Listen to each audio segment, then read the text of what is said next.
Well, good afternoon, everybody, and thanks for joining us today for our lunchtime chats with Tlingit Haida. Sorry for the technical difficulties yesterday, but thanks for hanging with us and coming back today. Again, we just thank you all for joining us. Well, good afternoon, everybody, and thanks for joining us today for our lunchtime chats with Tlingit Haida. Sorry for...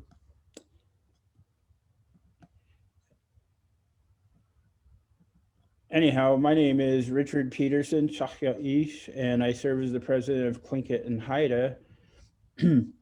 For today's lunchtime chat, we thought it would be really timely to provide a debrief on our Tribal Emergency Operations Center's response to the Haines landslide disaster and share more information on their ongoing activities.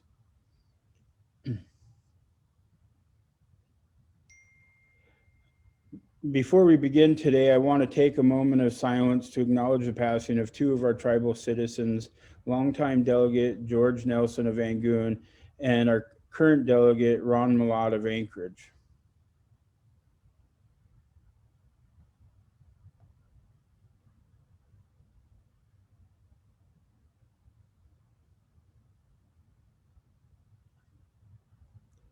Going to choose Howard for that.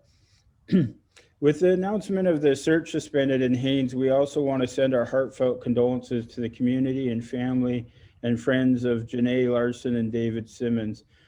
While we cannot feel your pain, know that we feel your loss and we continue to hold you up. Today we have Incident Commander Jason Wilson and Emergency Operations Administrator Corey Patron. Can you guys introduce yourself, Jason? Thank you, President Pearson. My name is Jason Wilson. I am the Public Safety Manager for Tlingit Haida Central Council. I was also appointed Incident Commander for the Tribal Emergency Operations Center.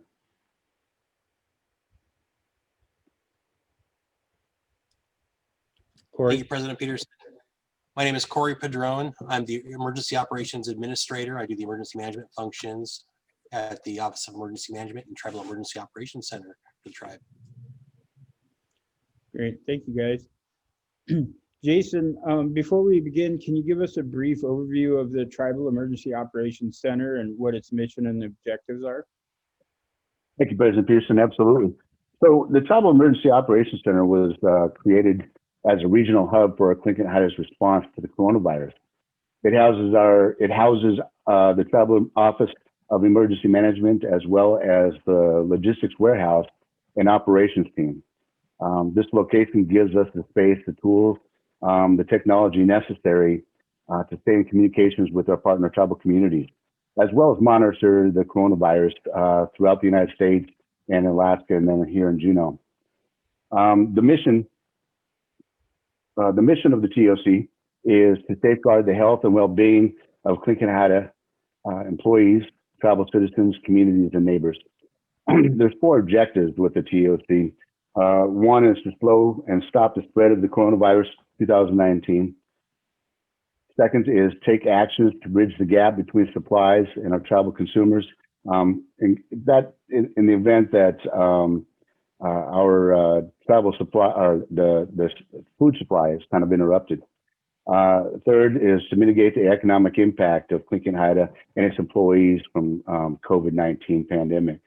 And then last was to provide public information related to COVID-19 pandemic. Thank you, President Pearson.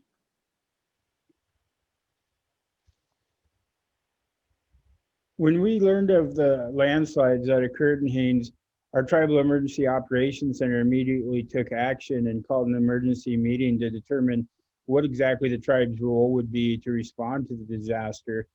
At that time, we didn't know how many of our tribal citizens had been impacted, but we knew that it was important for the tribe to step up and offer assistance regardless. Corey and Jason, can you walk us through the day of the landslide from the point of calling our first emergency meeting to launching our first response effort? Absolutely. Thank you, President Pearson. Corey, I'm going to let you kind of run down your list, but really, I think what I would like to stress in this is that we had the ability to quickly respond to this emergency because of the fact that we were already in place.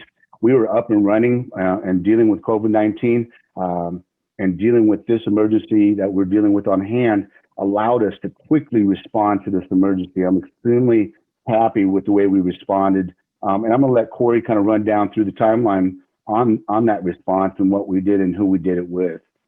Corey? Yeah, absolutely. So on December 2nd, at about 4:20 p.m., we were notified of the mudslide in Haines, with homes lost, 6 people missing, and over 50 being displaced. So we contacted tribal leaders that are in those locations in both Haines and up in Cluckwan to figure out their immediate needs and what we could do to help. So at about 4:50, the Office of Emergency Management recalled all off-duty personnel. We activated the TEOC for response to the Haines disaster. At about 5:50, we contacted the U.S. Coast Guard troopers and the Alaska National Guard to offer the resources of the tribe in aid to the community of Haines. Also at 6 o'clock, the EOC Incident Commander, Jason Wilson, called an emergency meeting of the TEOC Command and General Staff so that we could plan out what our response was going to be. At about 6:30, the TEOC staff secured the use of the landing craft Frontrunner out of Petersburg, which had just been in the process of delivering our coronavirus response kits to all the communities of Southeast. And so we were securing them to actually take supplies from Juneau to Haines, or where the disaster was. Being in Petersburg, they needed to travel from Petersburg to Juneau to pick up our crew and the equipment. So they left Petersburg at 3 a.m. and they arrived in Juneau at 3 p.m. that following day. So then at 6:50 p.m., the TEOC staff and other Tlingit Haida personnel and volunteers went out and began purchasing and gathering and packaging over $25,000 worth of immediately needed relief supplies. So that included clothing, food, pumps and generators, and other items. At 8:20 p.m., the Angoon Community Association offered the use of their 2 box trucks that they were using for bringing supplies from Juneau to Angoon. We ended up finding out that they needed it really, importantly for their grocery services, and that there was a rental truck available, so we took advantage of that. On December 3rd at 7:30 a.m., the U.S. Coast Guard contacted the TEOC, notified us they were heading to Haines and that they had 2 seats available on their Jayhawk. So myself and one of the logistics aides, Ivan Williams, flew to Haines, and we coordinated the TEOC response coming in that evening on the Frontrunner. So we met with the tribal administrator who became the tribal incident commander in Haines, Harriet Brulette, and worked very closely with her in preparing the way for our team. At 9 a.m. on December 3rd, myself, at 10 p.m., the Frontrunner arrived in Haines with our supplies, personnel, and we'd added heavy equipment to the items we were bringing, because as I was discovering on scene, there were multiple areas of mudslides and tribal member driveways that had been destroyed. People either couldn't get to their homes or out of their homes and away from their homes to go get supplies. So that was one of our key things, was assisting with clearing those driveways so people could move about. But we really want to acknowledge the Angoon Community Association, who was 100% in support of loaning us their box truck, and understanding how important that box truck is to Angoon for transporting food to their community. That's why we decided to rent a box truck instead. But we definitely want to acknowledge their support, and it just shows these tribal communities coming together to respond to these things that happen.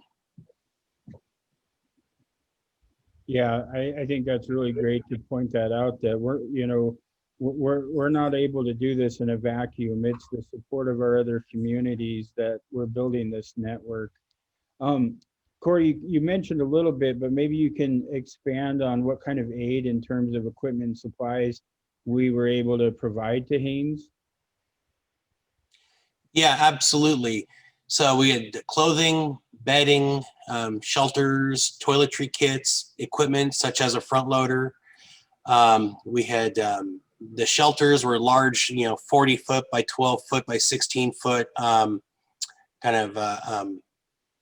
shelters for the distribution of supplies, water pumps to help de-water some of the areas, and then let's see, generators to power our submersible pumps that we brought, and then of course the technical support we offered to the incident commander on scene with the tribe.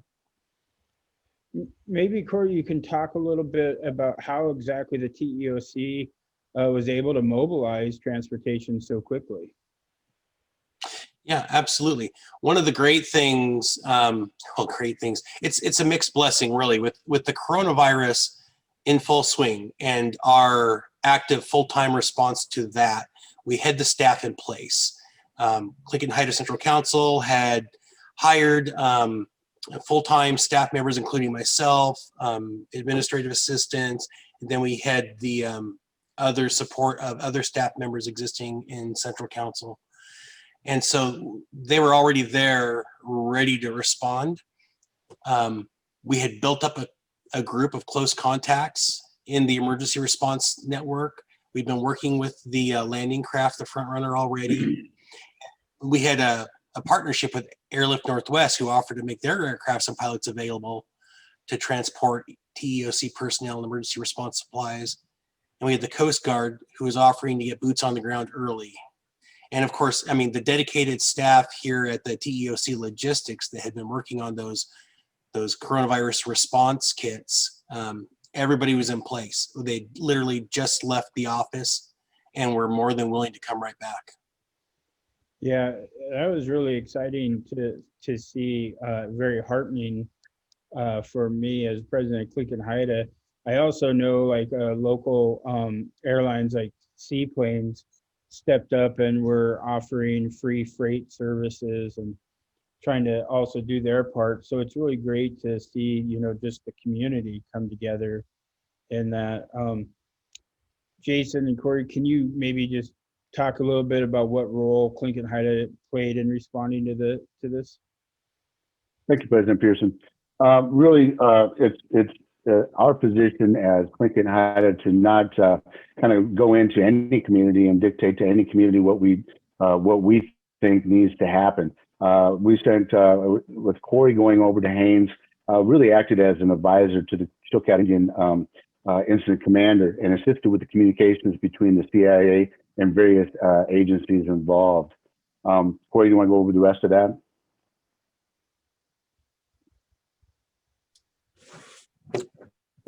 Yeah, so yeah, we had our logistics team that had went over. John and the TUC operations team assisted the CIA operations section chief with clearing debris, repairing driveways, draining water, setting up a distribution shelter, and organizing the supplies. While we were there, we noticed that one of the problems as soon as we landed was that the Alaska Seaplanes base there, where their offices were and their portion of the tarmac, was completely underwater. And so one of the things that we did there was set up the sump pumps to drain the water and actually allow access back into their space. You know, as I look at the photos and on the slides, I'm really proud too, because one of the things that we had to recognize in the middle of this natural disaster is we're still dealing with the COVID pandemic. And so seeing that all of our crew, you know, wearing face masks and modeling that kind of proper behavior, I think goes a long ways in one of these situations. And I'm sure brought some relief to the community of Haines, knowing that while they were getting such tremendous help, people were still thinking of that health, you know. Can Corey maybe talk a little bit about what entities did you work with directly while in Haines? Absolutely. I mean, it was a myriad. There was a lot of different organizations there. So we had the U.S. Coast Guard, the Chilkat Indian Association, Chilkat Indian Village, Alaska State Troopers, Red Cross, Salvation Army, City and Borough of Haines, Haines Fire Department, Haines Harbor Master's Office, the American Legion, you know, not to mention the support of the local businesses and hotels that were there. Yeah, I know.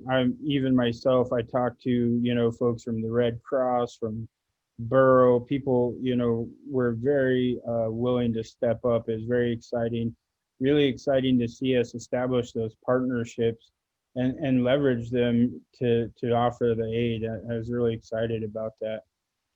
You know, one of the questions, Corey, Cluckwan is a neighboring community to Haines. With much of the focus on Haines, can you give us your ground report and update on Cluckwan for our tribal citizens that have friends and family there?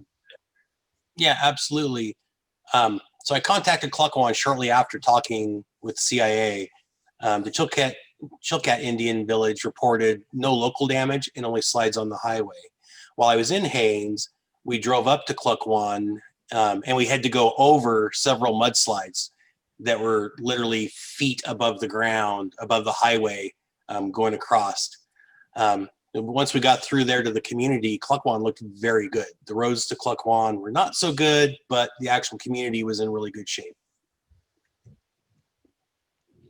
Yeah, I've been in frequent contact with their emergency operations center, and I know that we're offering some support to them as they offer support to Haines, and just kind of logistically. So it's good that through this pandemic, you know, one of the things that we've committed to is how do we come out stronger on the other side of this pandemic than where we started. And I think the TEOC is a direct result of that, and building the network with our other tribes. I've seen tremendous work happening in our villages all throughout Southeast. You see Angoon, Hoona, the tribes on Prince of Wales, you know, everybody really stepping up, developing this infrastructure and this network that I think is going to live beyond, you know, the pandemic. And certainly for Central Council, I know that's our goal, is that we are going to be prepared now. This is going to be an ongoing department of the tribe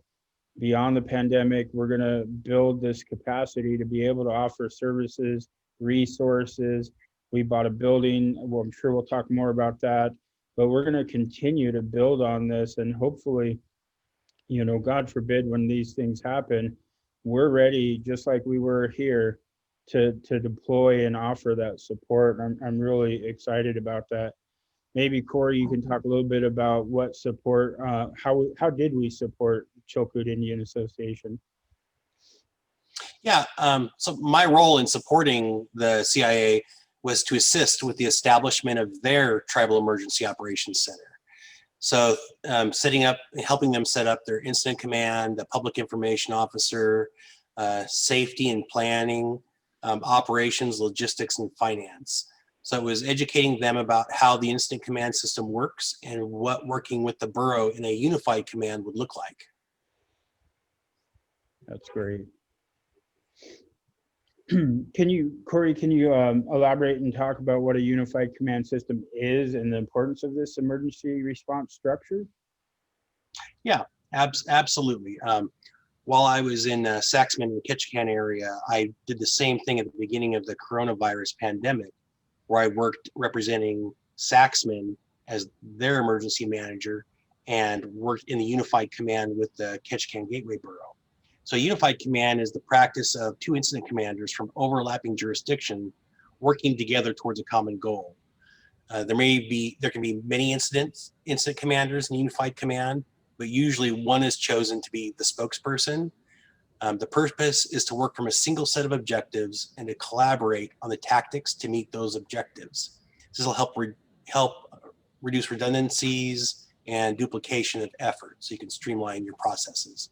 Unified command also helps with information flow and coordination between all parties involved in that response. So Corey, what are some of the jobs that the TEOC accomplished while in Haines? It was incident command advising, operational assistance, and I mean, a lot of it was that feeling for the CIA of knowing that they're not alone, that they had support. They didn't have to develop all of this from the ground up and go through that whole learning process in the middle of a disaster alone, that we were there to assist them with that. So being on the ground as the lead for the tribe's emergency response, can you share with us your perspective on what it was like to be there helping? Absolutely. If you've never assisted during a disaster, I highly recommend it. it gives a chance, it gives a breaking heart a chance to kind of lash out and change things for the better. You know, the initial scene is intense. You've got damage, weather, fear, loss. The longer that I stayed, the more I learned about the supporting nature and strengths of the people of Haines. Neighbors opened up their homes, restaurants gave away food. People kept food and dropped it off at the hotels for responders to eat. It was like a constant kind of buffet style coming in. The disaster showed that we can be at our best when we're going through our worst. I was very proud to be assisting the CIA and representing Tlingit Haida there.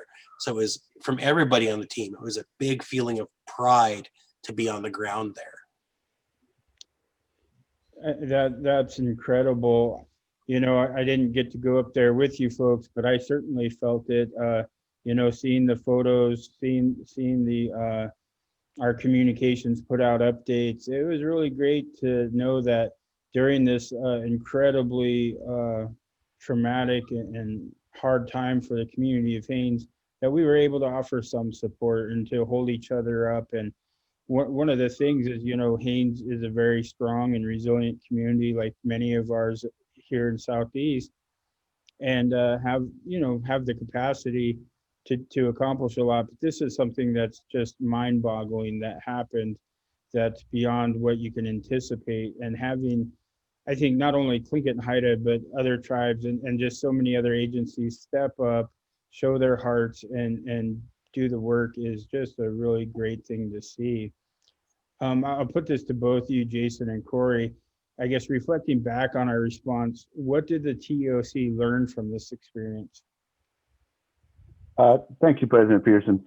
You know, so one of the processes that we do with the TOC is after the event, we look at going over what's called an after action review, basically just reviewing our process, what we did, how did we do it, what did we do, and then looking at the supplies and stuff that we were able to assist the community with. So in that process, we look at how did we respond? Did we send the right stuff to the community? Was there enough of our staff that went over? Was there too many of our staff? You know, one of the things you have to worry about in responding to an emergency is using up the resources that are in the community. So we had to be careful in doing that. And I think we learned a lot. We're still kind of going over the process of the review, but in meeting with some of the team, you know, we look at our organization skills. Some things need to be probably looked at within our emergency warehouse in the supplies that we have on hand, making sure that we have stuff labeled, and then also making sure that our guys are prepped and ready and briefed before heading out to jump into an emergency. These were kind of big things. The other thing is I think that was really big for us, really, is learning to respond while you're still dealing with an emergency. So we're dealing with the emergency of dealing with COVID throughout the state of Alaska and Southeast Alaska, and then responding to the emergency in Haines and being ready to be able to do that. But then while we're in Haines and having our team in Haines, we're also monitoring the potential emergency that was happening in Ketchikan. I'm not sure if people are aware, but Ketchikan was also that weekend receiving a great deal of rain, and there was some reports of a potential overflow with their dam. So we're monitoring not just the emergency again in dealing with what's happening with COVID. We're responding to Haines and then monitoring other situations, and that was a really big learning piece for us. Corey, do you want to add? Yeah, no, you did a really good job with that. But, you know, we really learned the importance of the TEOC and the need to be ready to respond 24/7. That disasters can happen within disasters, and that a disaster within a disaster within a disaster. It was pretty amazing, and I was glad that we were prepared to go. Yeah, we learned that if you need help, ask for it and you'll get it. Every agency that I worked with was very gracious and willing to help us out, and I learned not to take your mask off for a group photo. Corey, have you been following what is the geological assessment of Haines right now? Well, I know that the geologists are there now studying the land. During that time period, 12 communities were damaged during that severe winter storm. Ground movement in Haines continued for days, and there are some areas where they still are experiencing ground movement. So it'll take a while for them to complete their assessments and get their GIS maps done showing where the high risk areas still are. It's wet, it's steep, and there are a lot of dirt and trees on those steep cliffs. So there's a lot of potential with a lot of rainfall, especially when you get snow, ice, and then warm rain comes through and melts it all in a hurry. And then it saturates that ground and then it moves. So they're going to be a while assessing it. I'm not a geologist, so I can't tell you the details of it, but I know that there's a lot of work out there for them. The geologists arrived just as I was leaving, and you can actually follow their reports through the borough website in Haines and see what they're coming up with. They're kind of complex, but it does show what they're doing up there. President Pearson, if I could add. Yeah, please. So, looking at Haines, it's really important to know we were looking at roughly the size of 2.5 football fields of ground moving. While our team was there dealing with the emergency on hand, there was 6 to 8 inches of snow had fallen that crusted over and froze. You're looking at other warnings on the other side of Haines during that time frame of potential landslides as well.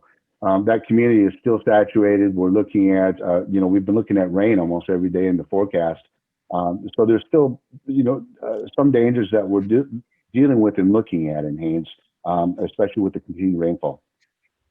Yeah, I think it's something to think about is, this winter is not over, and there can be potentially more storms. There could be more storms in Haines, but we also got to keep an eye on our other communities who, unfortunately, we're all kind of a little bit vulnerable to the climate change and the increased rains and what's happening right now. So it just, I think, showcases the importance of what these tribal emergency operations centers can do.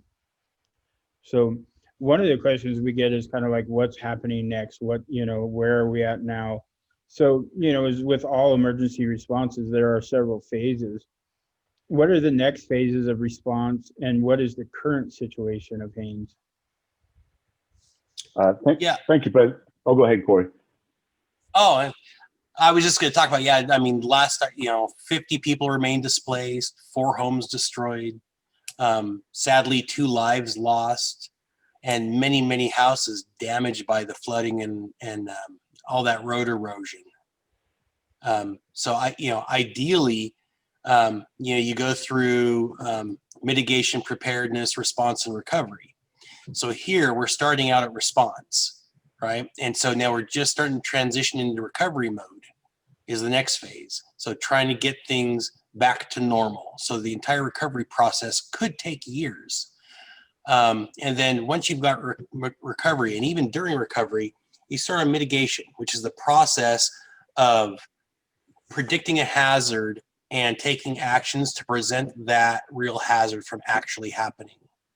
And then preparedness is training, doing tabletop exercises, teaching people specific skills, and being prepared in the event your mitigation doesn't work and you actually have to respond. So that's kind of where we're at.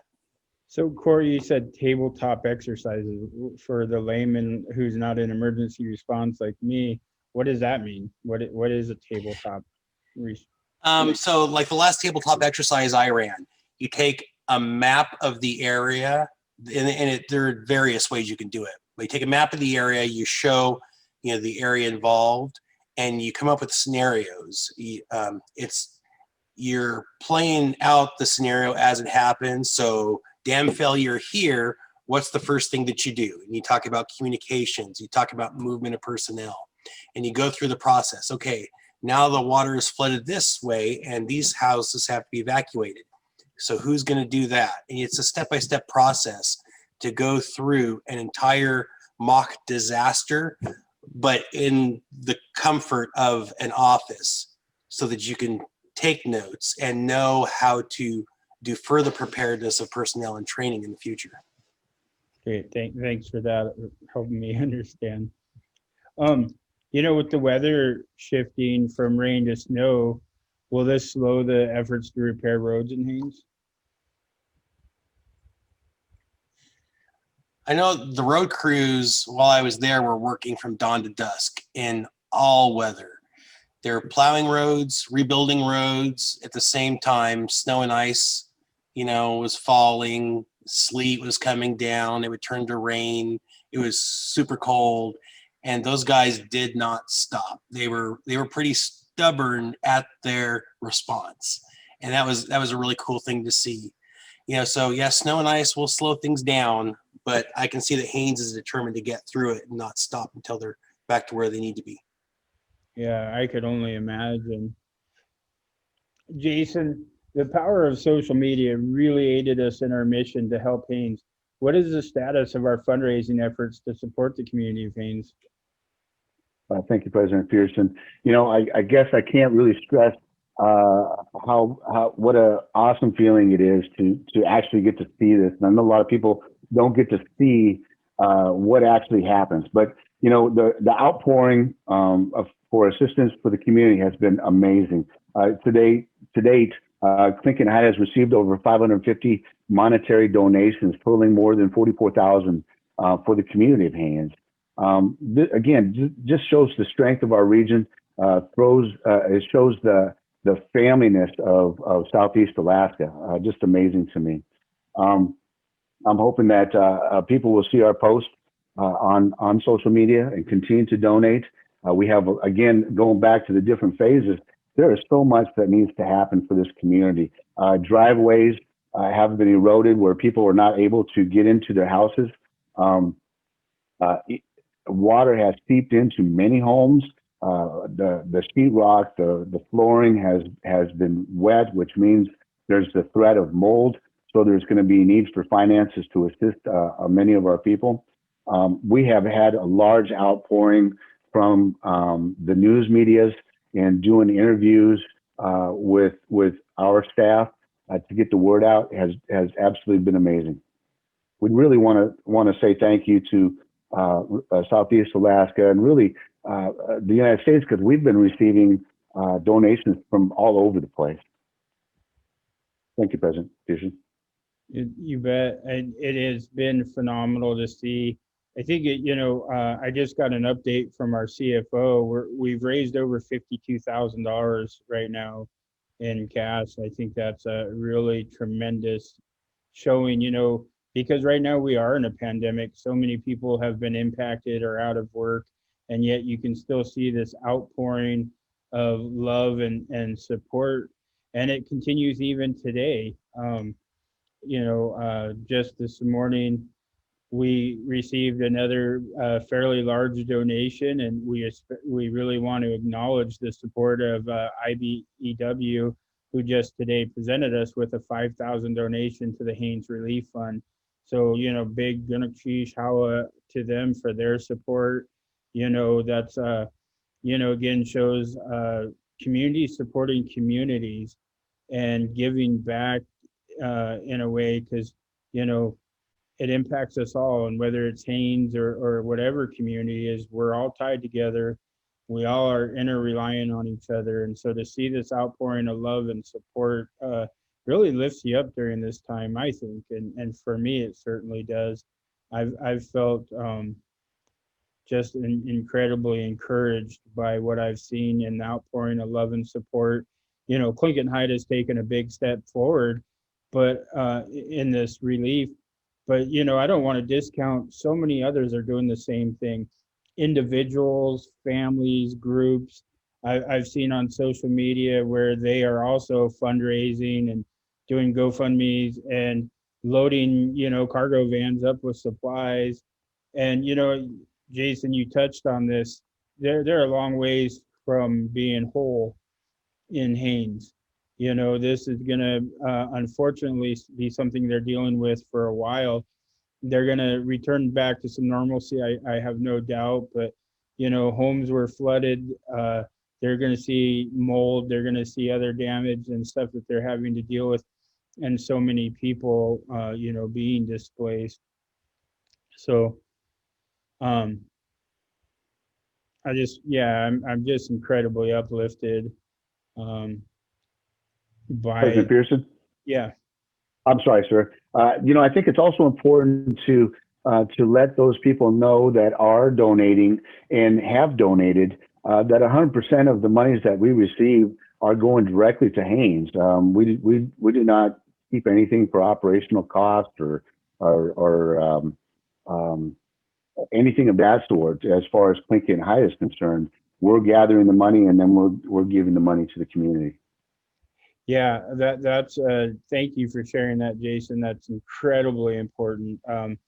100% of the funds received will go to the community of Haynes. Tlingit Haida is not keeping a dollar for any kind of administrative or anything else. So, yeah, I think I feel really great about that as well. But back to you guys. While our TEOC was providing direct support to Haynes last week, we had also received notice of flooding and a potential dam failure in Ketchikan. How did we respond to the situation in Ketchikan? Thank you, President Pearson. So in monitoring the situation in Ketchikan, we quickly reached out to their incident commander, just basically to let them know that we were here, that we were able to assist in any manner. We kind of looked at trying to figure out what is their plan in the event that there was a dam failure, and then what would be our next steps. Corey, kind of if there's anything to add there. Yeah, well, I was the VPSO First Sergeant in Saxman and the emergency manager for the city of Saxman. I met Abner Hogue, their incident commander, and the fire chief in Ketchikan. And really, he did a lot of mentoring me with my emergency management. So I did reach out to him right away, and at Jason's direction, let him know that Central Council Tlingit Haida is there to support Saxman and the city of Ketchikan and whatever their needs are. They had at that time a voluntary evacuation was ordered in anticipation of the dam failure. So it was just really important to make sure they knew that we were here to help in any way that was needed. Great. Well, this last Sunday, the TEOC made the decision to withdraw from Haynes. How did the TEOC arrive at this decision, and what does that mean in terms of Tlingit Haida's support for the community? Thank you, President Pearson. And Corey, I'll let you jump in here in a second. Really, when you're looking at trying to respond to an emergency, we're there to assist the community with the response to that disaster.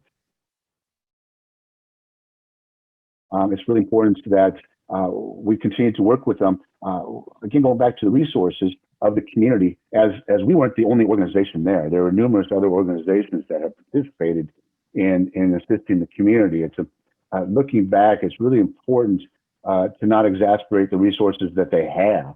And then going back to my statement a second ago, we're there to assist in the response. We're not there to take over the response. We're not assuming any. I think I just lost train of thought. But really, we're really just looking to respond to the initial disaster and then provide assistance to continue to deal with the disaster. Corey, you want to help me out on that? Yeah, no, very, very good. Like what I think Jason was trying to say is we're not there to take over incident command. We're not there to take over the scene and throw our weight around. We're there as advisors, and we're there to guide. It comes back to the whole, you can give a man a fish or you can teach him to fish, right? And so we're there to teach them how to respond to the disasters and organize an emergency operations center. And they did really well. I was very proud of Harriet there, and she jumped right in and got her staff organized. And everybody teases me about how much I'm on the phone. She started getting on that phone just as much as I was, making calls and organizing things. And once the other responders and supplies arrived and the CIA was in a position and a mindset to be able to operate without us, it was time for us to pull back. But being in Juneau doesn't stop the TEOC from helping CIA. Every day I check in and I find out what their needs are. The other day we sent blankets. We've sent children's clothes, sleeping bags, radios. We're getting ready to send some rolling shelving, some dehumidifiers, batteries. So it's a matter of staying in contact and reassuring them, everybody, that we're to come. We're going to assist you. I'm gonna be Jiminy Cricket on your shoulder, okay, whispering little bits of advice in your ear, but it's your show. I'm just there to kind of help you over little roadblocks. So we're not sitting at the same table, but we're there with you in one way or another. All right, Corey, I don't know about that whispering in the ear part, but I think it's really important that we iterate to everybody. Just because we're not on site doesn't mean we're not helping. We're in constant contact. As things start to settle out, they're going to see what needs are, long term, short term, and we'll start helping assist where we can on those. And yeah, I'm glad you mentioned Harriet Burlett there, and Haynes with CIA.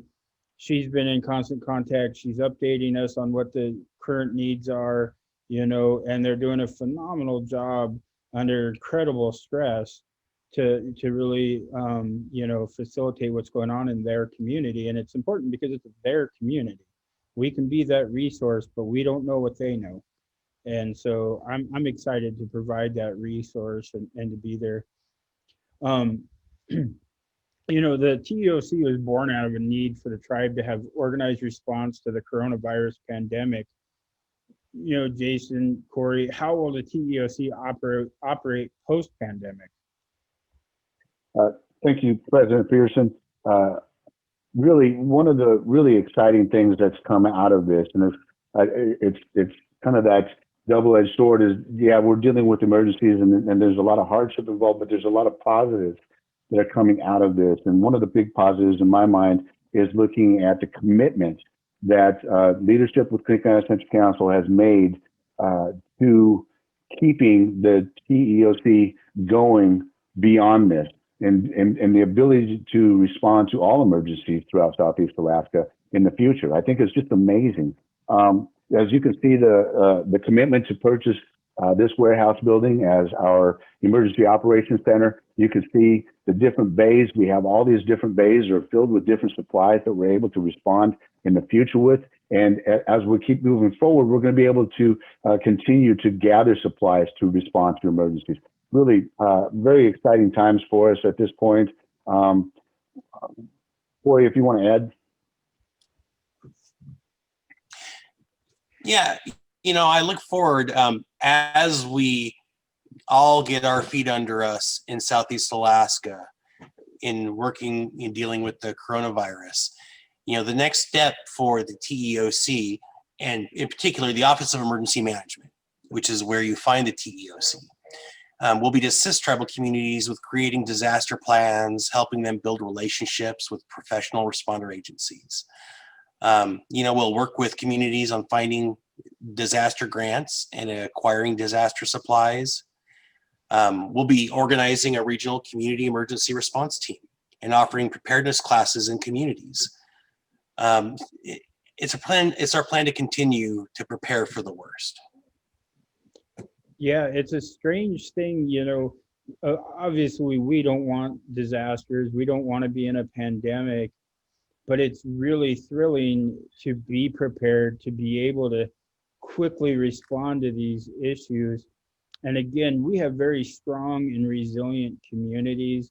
I look at I'll single out Tia Martin and Albert Howard and Angoon, who are just doing a phenomenal job there for the Angoon Community Association. To me, they don't need us to tell them what to do one iota, but that we can be a resource and utilize our tools and capacity to help hold them up and assist in any way has been really phenomenal. I'm going to deviate for a moment, and I just have to read this because I'm following along on the Facebook right now. And, Harriet Burlett is following along right now, and she says, The Chilka Indian Association cannot thank Corey and his team enough for the work they did to help us in Haines. You know, we don't do what we're doing for the thanks, but it sure feels good to get that. I want to thank you, Harriet, for recognizing Corey and the group that went out there, um, because a lot of them, you know, worked for the tribe, but they stepped up without a moment's hesitation. And it was pretty phenomenal to see all the TEOC team jump in action, go do shopping that needed to be done, coordinating logistics, and be able to be one of the first responders out there was pretty phenomenal. And just feels good to put in effort and see that reward. And I'm so damn proud of our team. And yeah, it's pretty exciting. Can you guys talk about what some of the ongoing projects that the TOC is working on? Sure. Thank you, President Pearson. You know, we still have a few of our COVID care units that need to go out. We're looking at Wrangell, Cake, Anchorage, Seattle, and San Francisco, just to kind of wrap up those care units. We're also looking at continuing to add supplies to those care units. You know, we have water purification systems. We're still purchasing PPE items. We're also looking at working with the community. Corey will be working with a lot of our communities and our staff to establish community response, emergency response teams within those communities. Corey? Yeah, so the community emergency response team, it may sound like super fancy, like a big strike force, but what it is, it's going in and teaching community members how to prepare themselves, their families, and their neighborhoods to respond in the event of a disaster. It covers a lot of very like intro level things in responding during a disaster. So it's a great national program. But then also in working with the local communities on bringing disaster courses to them. We have a region-wide communication system that we're working on so that tribal communities will be able to talk to each other and talk to us here in Juneau by radio. There's the small community emergency response plans, which is a template that was created a number of years ago that we'll be working with the communities on doing. And then of course there's emergency operation plans, evacuation plans, communication plans, continuity of operation plans. These are all disaster response and preparedness tools that communities can take advantage of. And being familiar with them, it'll be my job to assist those communities in finding what plans they need and assisting them in completing them. Yeah, you know, we live in this age of communication now, and I think these plans are really contingent on that communication. And, you know, it sounds like plan, plan, plan. You can't say it enough, right? And this is a direct result of that, and it shows that planning works. And it's so important. And, you know, we're excited to be that resource to find, identify, and bring in the training needed, bring in the resources needed. And like I said, this goes beyond just this pandemic. And this is an ongoing effort of Tlingit Haida. We know that, you know, sometimes resources are limited in our communities as far as grant writers or planners. And if we can help provide those services, I think we're going to have a stronger and resilient Southeast community as a whole. And that makes me really proud. You know, I come from the village of Kisan, and you know, sometimes you end up wearing every hat possible not because you want to, but because there's just not enough people to fill the need for all these different jobs. So I remember at one time I was the tribal president, the mayor, and the fire chief all at the same time. And you know, when you talk about our volunteer fire departments, you know, sometimes it's a struggle just to get people to come together. And then when they do, they can be working with outdated tools, uniforms that are, you know, from the 80s, fire trucks and different things that, you know, I remember how great it was when larger communities would donate us a fire truck. Well, there was a reason they were getting rid of the fire truck. So, we got a fire truck and then had to invest even more money into making sure that it was up to snuff. So those are the things that we hope at Tlingit Haida that we can do through Corey and through Jason's efforts to bring those trainings, resources, grant writing, et cetera, to just help our communities. Again, they're determined, they're going to decide what they need, but they can turn to us and know that we're going to support their efforts, support the mission of their communities. And I'm just incredibly proud of that right now. So guys, as we've seen, natural disasters and weather related situations can arise out of nowhere. And we can all use some emergency preparedness tips for events such as avalanches, power outage, landslides. What should our tribal citizens, community members think of to make sure they are best prepared to handle all these unforeseen situations? Thank you, President Pearson. Really, we just got done talking about planning, and really that leads right into people taking, it's probably the last thing on our minds is to think, let me plan and let me practice something in the event that we're going to have an earthquake. These are the last things that kind of cross our minds. But really, people need to take the time to kind of go over and have some planning in place. If we get the tsunami warning, what's our household plan? Where are we going? Where's the evacuation point?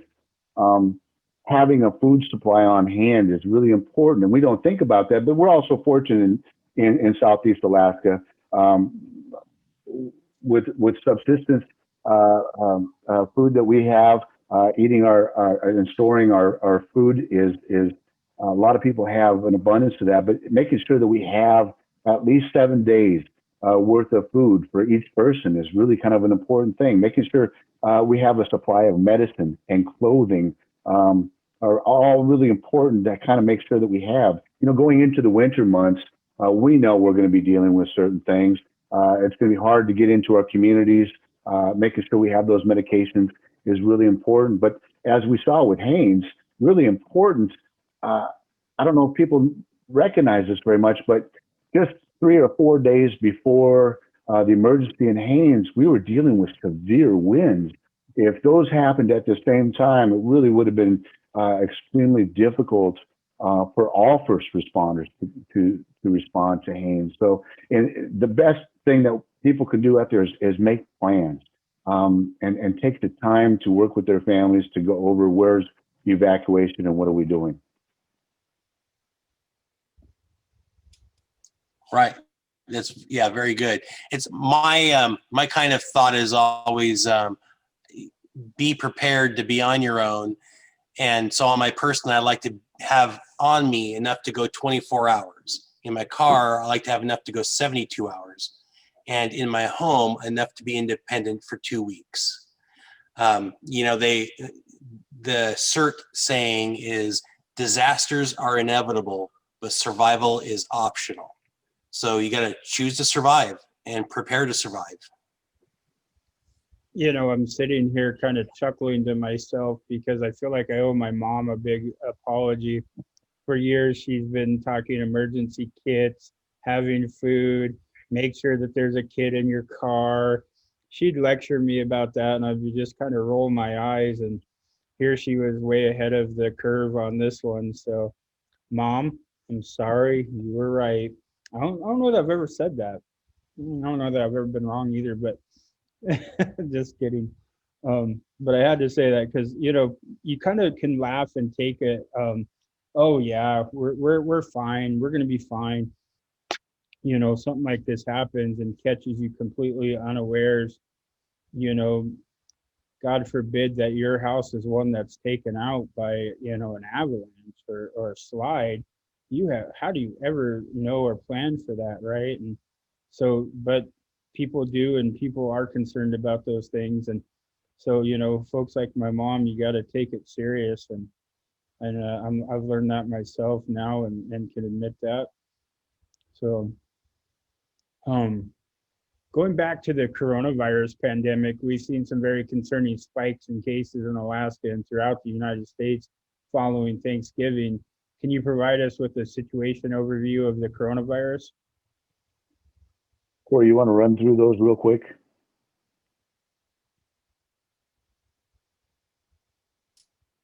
There we go.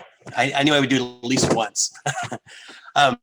Yeah, so I had my numbers prepped for yesterday, and so I updated them. And it's kind of interesting to see the 2 days numbers side by side on my notes here. So world total, I'll start with, was 67 million plus, 67.7 yesterday. Today, the total count for coronavirus is 69.1 million. So that was the jump from yesterday to today. So it kind of shows you how much it's still out there. New deaths in one day, 25,302 worldwide. The US, total cases, 15.4 million, 203,000 new cases. In Alaska, we're at 37,900 total with 610 new cases, and we are up to 154 deaths. So it's real, it's out there, and it's, you know, don't relax yet. Keep those masks on. Anchorage is the hot spot in Alaska, but Juneau is pretty active too. 16 new cases. Ketchikan, 1 new case. Haines, I was really happy to see that they didn't have any cases reported in the last 24 hours when I got my numbers this morning. They're at a total of 12 cases. And so it ran a real risk when all these responders came in and trying to prevent the influx of the coronavirus to Haines during the disaster.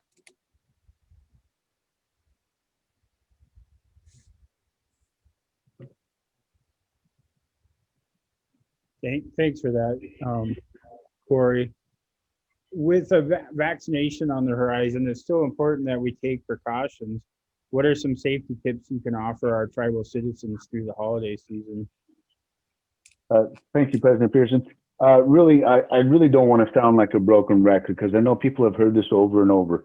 But really, I think I understand that people warn, people are tired of the hunkering down and all the other things that have been associated that we've been dealing with for the last 8-9 months. But really, the end is somewhat in near. And I think the encouragement really is to continue to wear our masks when we're outside of our bubble. We're going to the store or we're going to run errands or whatever it is that we're doing. It's important that we're maintaining physical distance of at least a minimum of 6 feet. And really, if we can do more than that, would be even better.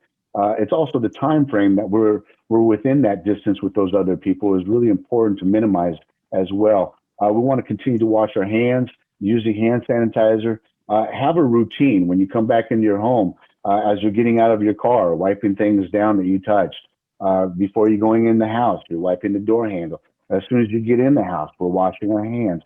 These are all things to help minimize. And that, at this point, I think probably most of us have been affected in some way. When I mean infected, I mean affected in some way by the coronavirus. We know somebody who's been sick. We might have known somebody who's passed.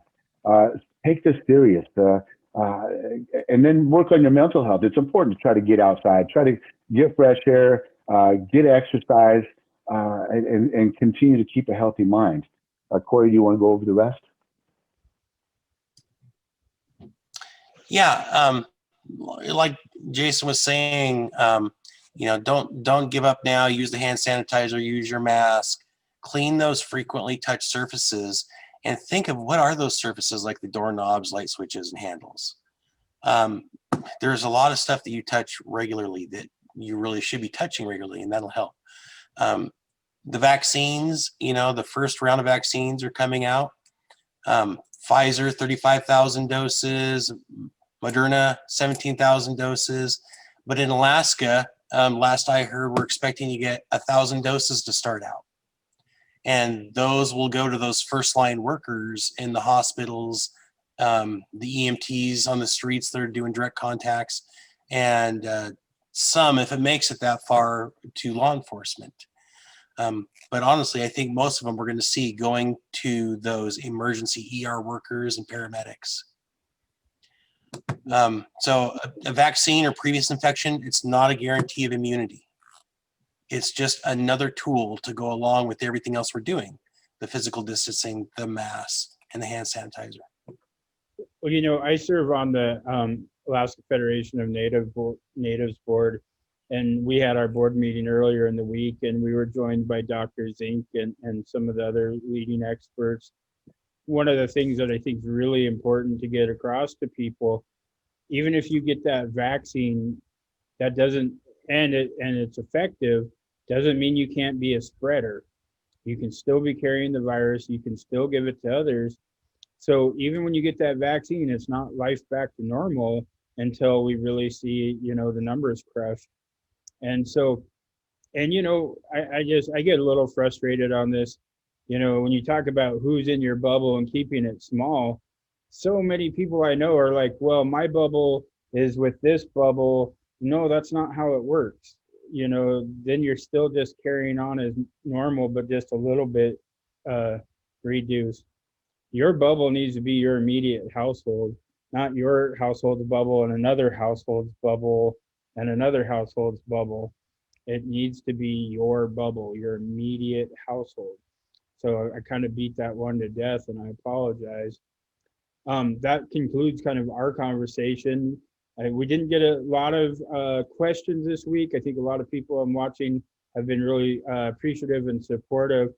But I saw one on here that I thought is a good point, and I don't know that it's necessarily that we have an answer, but Lee Miller Sr. asked, is there a plan if there's a catastrophe to make sure our elders are safe or in need of meds, food, need to go to the hospital? And, that's a really good point. I think, when you have elders in your life, and whether they're somewhere else or whatever, make sure you have those communications with them. Make sure that, if they're your loved one, that you assist them in making sure they do have a supply. There's no really great answer, Lee, but I think there's an awareness there that needs to happen. And so, I think it's important to check in with the Pioneer homes and some of the elder assistance programs. Tlingit Haida runs a program, and I want to thank you, Lee, because it makes me think, hey, I need to check with them and see if they have any kind of plan or thoughts on this. So I think it's really important to think about that. Again, we just want to thank everybody for joining us. Of course, if you liked the Facebook Live event, you get entered in for some prizes. We'll announce those here shortly. We just want to thank you all for tuning in with us each week. I hope that you find these useful and informative. We want to thank you again just for joining us. I also want to encourage you, if you go to the Borough of Haines website, they've got some links on there and ways that people can contribute, be informed. And, again, this Haines this is going to be a long-term effort, and we're going to continue to do what we can to assist. We're also going to be working to be prepared for, and that next issue, and hopefully we get through the year without any more. But we have to expect that there's going to be. This is just the beginning of winter. So this week's winners for our prizes are Yodine Armor from Quoc, who won a Formline T-shirt, and Sonia Barbaza, I think that's ours. So Yodine and Sonia, if you message our page with your addresses, we'll get those out to you right away. Really appreciate your questions. We appreciate you tuning in. We'll also, with our lunchtime chats, we make sure that those are on Facebook Live. You can go back and watch them, but you can also go to our YouTube channel and watch them in the future. We continue to keep those posted right away. Next week's lunchtime chat will be on our educational assistance programs. So if you or someone you care about is working on their education and you need some help, tune in. And with that, we just wish you to be well, and we'll see you next week. Hala. Good job, guys.